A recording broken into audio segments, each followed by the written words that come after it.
Thanks for tuning in. Today I'm going to show you how to install a door without taking the frame down. I need to replace this door because I just redid the floor in this room. It's now flush with the rest of the floor instead of being an inch too high. So the door that was here is too short.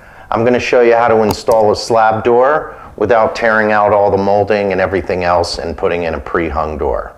It's actually easier to put in what's called a slab door instead of a pre-hung door because you don't have to worry about the molding on both sides of the frame and everything else. We just have to deal with where the hinges go and the locks, and it's really simple to do.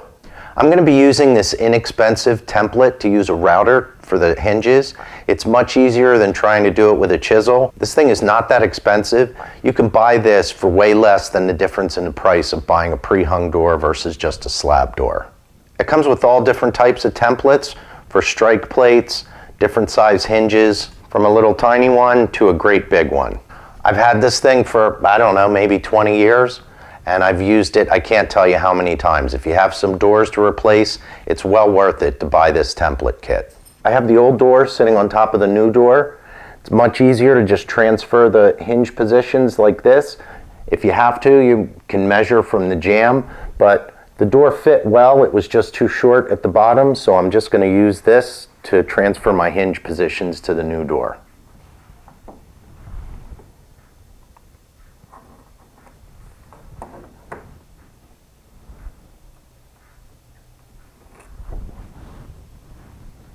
I'm working with 3.5-inch hinges, and lucky for me, it's clearly marked right here.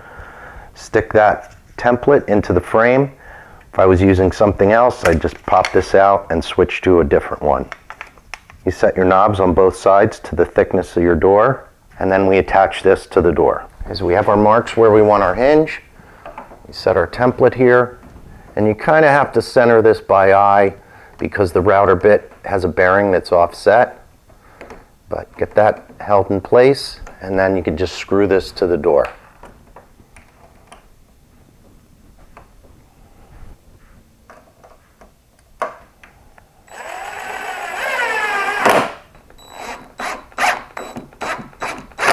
To route out for these hinges, I'm just using this cheap trim router that I got from Harbor Freight. The thing works great.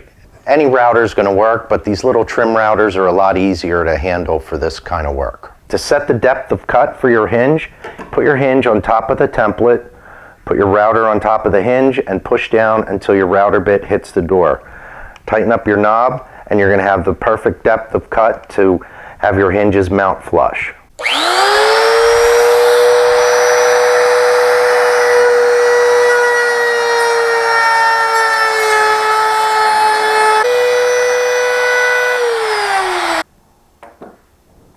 Perfect fit. Let me do the other two, and then I'll show you what to do next.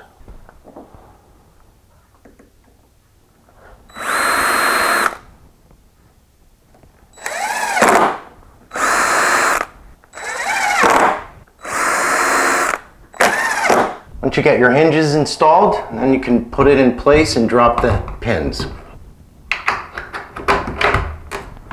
Now that you have your hinges on, let me show you how to mark for the doorknob and the latch. Now you just want to mark the midpoint of your strike plate so we know where to put the latch. And then we're going to carry that around so we can see it. Now you just want to carry your mark from the strike plate over to the door. My center line's right here. I have a 2¼ inch latch, so I measured up 1 1/8 and down 1 1/8. So I have a reference point when I set the jig up with the 2¼ by 1 inch latch right here.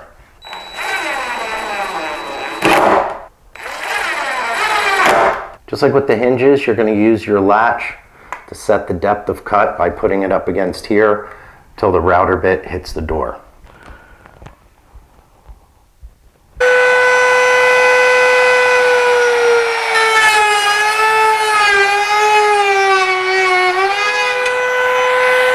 Take your doorknob jig, line it up with the mark, and snug it up on the door. Don't forget to adjust the set of your doorknob. This particular doorknob set, this is where the thing goes, but you could take these rings out, spin them around if your doorknob needs to be in a little bit further. Now you want to take your hole saw that came with your jig and start drilling out for your knob, but don't go all the way through. When this little bit here, the pilot bit, starts to come through on the other side, stop drilling, and then you're going to go and drill from the other side. It'll cause a lot less damage to your door.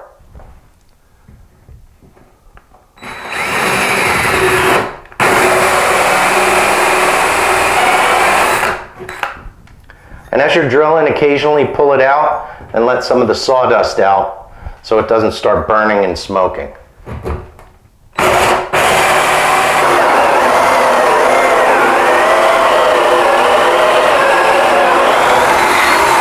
And now you can get your jig out of the way and finish drilling from this side.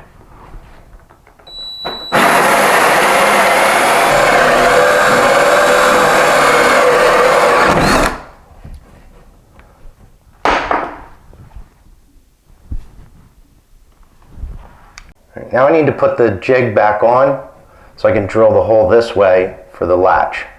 Now we're going to take the small hole saw and drill this way for the latch.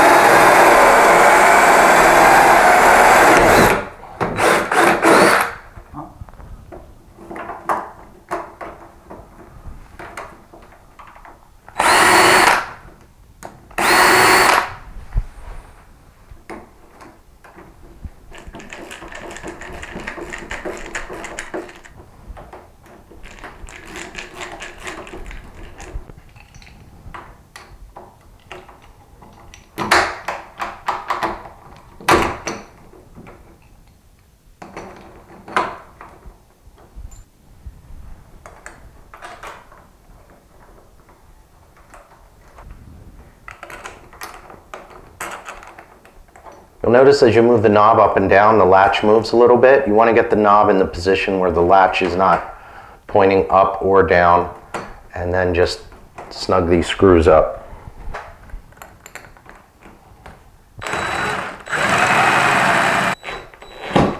Just make sure your knob works properly before you try latching it and see if it works.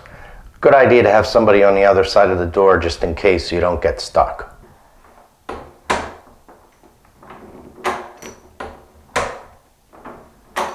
Those of you who stuck around this far in the video, you're in for a special treat.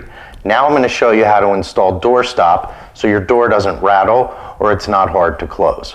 Get your doorstop all cut to length, of course without measuring it. Bring it, put it up in place, and take a pencil and mark the end of it.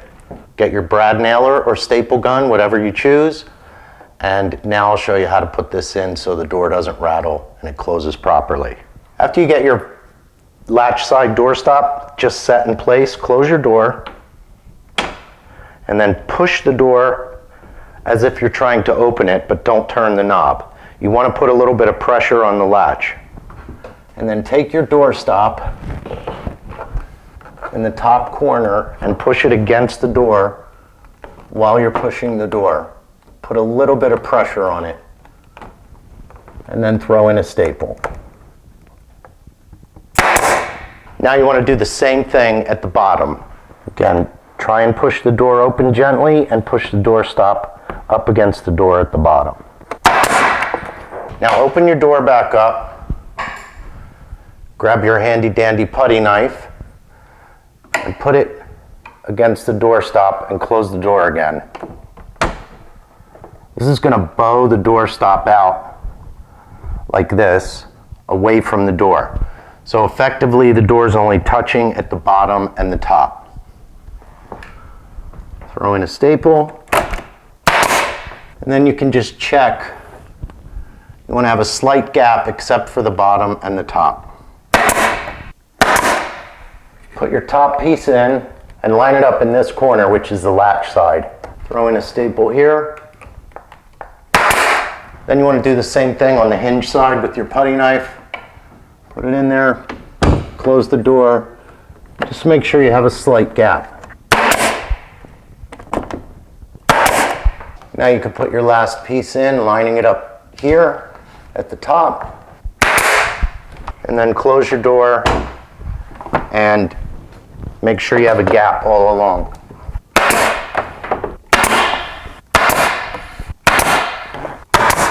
Now your door is going to latch good and solid, and it's not going to rattle. You're not going to hear it moving around when the wind blows or somebody opens another door in the house. If you found this video helpful, hit the thumbs up. And if you subscribe and hit the notification bell when I put out other home improvement videos like this, you'll be notified. I'm putting them out all the time on all different things. If you have any comments, leave them down below.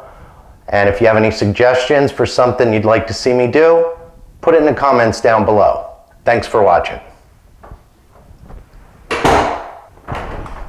Wait, did you run off yet?